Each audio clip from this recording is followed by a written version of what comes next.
Delhi, capital of India country. ये city में आपको इंडिया की सबसे इम्पोर्टेंट बिल्डिंग्स देखने को मिलेगी, जैसे Rashtrapati Bhavan, prime minister office, India parliament और ऐसे ही कई बिल्डिंग जो इंडियन गवर्नमेंट के लिए बहुत ज़्यादा इंपॉर्टेंट है। ऑल ओवर इंडिया की गवर्नमेंट यही से कंट्रोल होती है। यस, मैं बात कर रहा हूँ सेंट्रल विस्ता की। बट आपको पता है कि इंडिया के कंट्री का कैपिटल दिल्ली कैसे बना और सेंट्रल विस्ता प्रोजेक्ट कैसे बना? चलिए जानते हैं। दोस्तों, बात करीब 110 साल पुरानी है। तभी इंडिया में ब्रिटिशर्स रूल कर रहे थे। बंगाल पार्टीशन के कारण हुए क्राइसिस और इंडियन काउंसिल एक्ट 1909 के कारण ब्रिटिश के टाइम में रहने वाली इंडिया की ओल्ड कैपिटल कलकत्ता से दिल्ली शिफ्ट कर दिया गया था। तो अभी हम दिल्ली की बात करें तो कोरोनेशन रूल 1911 में किंग जॉर्ज V और क्वीन मैरी ने ब्रिटिश राज को कैपिटल सिटी के तौर पर स्थापित किया था। और इसी के चलते आगे दिल्ली को ज्योग्राफिकल, पॉलिटिकल और हिस्टोरिकल बैकग्राउंड्स को देखते हुए दिल्ली को इंडिया की नई राजधानी यानी कैपिटल माना गया। नई राजधानी बनने के बाद यहाँ पे टाउन प्लानिंग की जरूरत थी। ऐसे में ईयर 1912 में दिल्ली टाउन प्लानिंग कमेटी का निर्माण किया गया।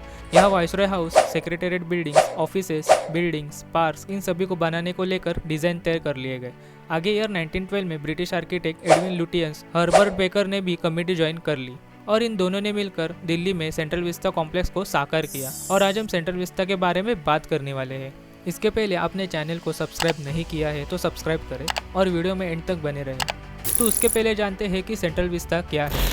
सेंट्रल विस्ता यह दिल्ली में कुल 3.2 किलोमीटर्स का लैंड है, जहां आइकॉनिक बिल्डिंग्स है। सेंट्रल विस्ता का मेन एक्सिस राजपथ है, जो राष्ट्रपति भवन से होकर ईस्ट वेस्ट से प्रिंसेस पार्क तक जाता है। साथ ही सेंट्रल विस्ता में parliament house, India gate, north and south blocks, national archive, secretariat buildings, Kartavya Path और 3 kilometres long tree line avenue भी है। बट ये सभी बिल्डिंग 100 साल पुरानी है और आज के समय में दुनिया तेजी से आगे बढ़ रही है। तो इसी के चलते मिनिस्ट्रीज का मानना था कि इस पूरे सेंट्रल विस्ता कॉम्प्लेक्स को आगे आने वाले 100 सालों की जरूरतों के लिए दोबारा कंस्ट्रक्ट किया जाए।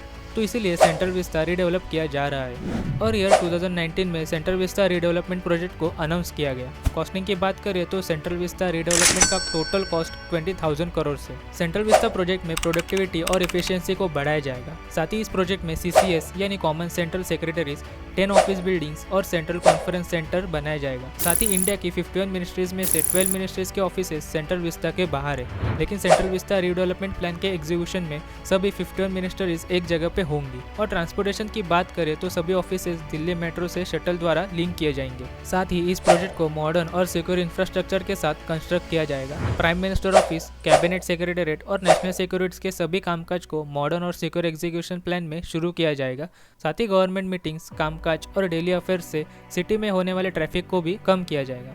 सेंट्रल विस्ता प्रोजेक्ट में वाइस प्रेसिडेंट और प्राइम मिनिस्टर रेसिडेंस को भी कंस्ट्रक्ट किया जाएगा। ये प्रोजेक्ट का मेन ऑब्जेक्टिव ये है कि पार्लियामेंट ऑफिस को शिफ्ट करना। इसका रीजन ये है कि अभी के करंट पार्लियामेंट में और नए मेंबर्स को ऐड करने की जगह कम है। साथ ही ये पार्लियामेंट को कंस्ट्रक्ट करके 90 ईयर्स कंप्लीट हो चुके हैं, इसलिए यह पार्लियामेंट का स्ट्रक्चर, फैसिलिटीज आउटडेटेड है। नए पार्लियामेंट को वर्ल्ड क्लास हाईटेक फैसिलिटीज से बना हुआ हाईली सिक्योर फैसिलिटीज के साथ बनाया गया है।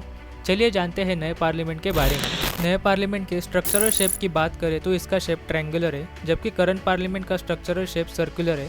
10 दिसंबर 2020 में प्राइम मिनिस्टर मोदी जी ने इस नए पार्लियामेंट का ऐलान किया। टोटल 971 करोड़ के साथ टाटा प्रोजेक्ट्स ने इसे कंस्ट्रक्ट किया। साथ ही इस पार्लियामेंट के इंटीरियर में हमारे देश के नेशनल सिंबल्स, लोटस, पीकॉक और बनियान ट्री थीम्स का यूज किया गया है।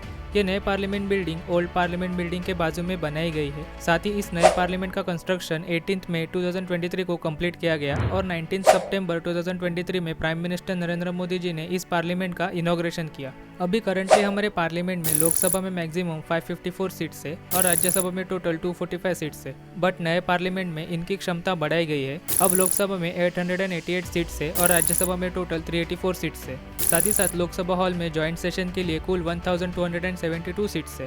साथ ही नए पार्लियामेंट में मिनिस्ट्री ऑफ पार्लियामेंट के major offices, committee rooms, Lok Sabha secretariat, Rajya Sabha secretariat, dining facility और एग्जिबिट्स है। तो ये नए पार्लियामेंट बिल्डिंग के बारे में आपकी क्या सोच है, हमें कमेंट करके ज़रूर बताएं। वीडियो को लाइक करें, चैनल पर नए हो तो सब्सक्राइब करें और थैंक यू दोस्तों हमारे पिछले वाले वीडियो को प्यार और सपोर्ट करने के लिए। ऐसे ही आगे हमारे वीडियोज़ को सपोर्ट करें। मिलते हैं नए वीडियो में। Thanks for watching.